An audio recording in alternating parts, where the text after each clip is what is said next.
Alright mga idol. Ay nako, ano pa bang bago? Shoutout sa mga kangkong vloggers mga idol. May marinig lang na haka-haka, opinion, o let's say possibility, ibabalita na agad na para bagang kumpirmado na para bagang final na. Hindi po ganun. Nagfa-fact check po. Alam niyo po ba yung fact check? 'Di ba? Okay, kunin niyo yung opinion nung nagsabi, yung doon din sa nilalaman, yung taong mga involved doon, kunin niyo din yung side. Halimbawa, may isang boxer, dahil sikat, kasi mas sikat na tong boxer na to kaysa doon sa Laos na papalubog na eh. So may gusto silang gamitin na papuusbong na sikat na boxer, although kahit hindi pa nag-champion, sikat na, dinadamay nila yung pangalan para pag-usapan.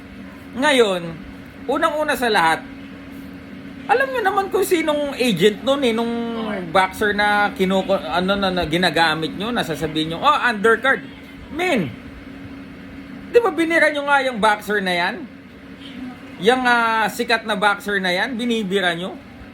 Pagkatapos ngayon, gagamitin nyo kuno sa anong tingin nyo sa kanya pang undercard? Men, binibuild up yan. Hindi yan pang undercard lang. Main event material yan. Ngayon, porket nagkausap, parang dinig ko yata, nagkasalubong tapos nagkausap, pwede ka ba dito sa ganyan-ganyan? Akala naman na itong mga kangkong vloggers na to, final na, hindi po ganun. Diba, yung iba binalita na, ganito, ganyan, bang, ganito. Nakakatawa kayo. Ganyan ba talaga sa inyo? Wala man lang fact-checking? Nagsalita ng ganyan. O kaya,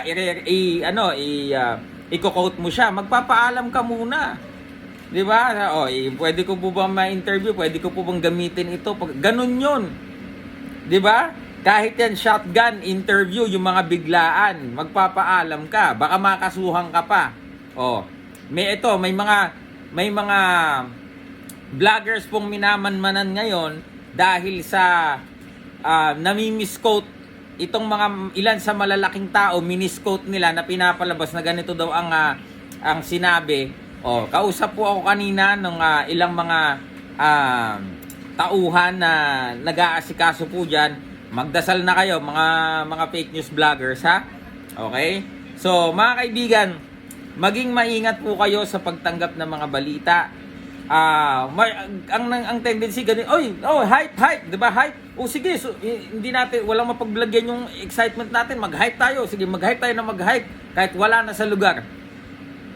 Biruin nyo, kahit nga yung isang 4 Division World Champion, si Donnie Ahas Nietes, nag-usap lang kayo. Pwede ka bang ganyan-ganyan? Binalita nyo na, parang kumpirmado, ganito. Diba? Ay nako.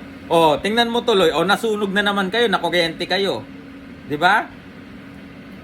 Nakuryente kayo, nag-post yung boxer, fake news. Kasi alamin niyo din sino ba handler nito. He is under what promotion? Tapos sasabihin, yung promotion na kinabibilangan niya ay mas malaki pa kesa sa promotion na kung sino man yung promoter na yan na tinutukoy ninyo. Mas malaki pa yon. And again, that fighter is a main event material. 'Di ba? Ganun lang mga kaibigan. Nakakatawa lang kasi, 'di ba, mga kala mo mga batang naglaro sa sa playground na walang mapagsidlan ng kaligayahan kung ano-ano na pinagsasabi. So ayun mga kaibigan, Silver Voice TV, maging mapagmatsyag po kayo.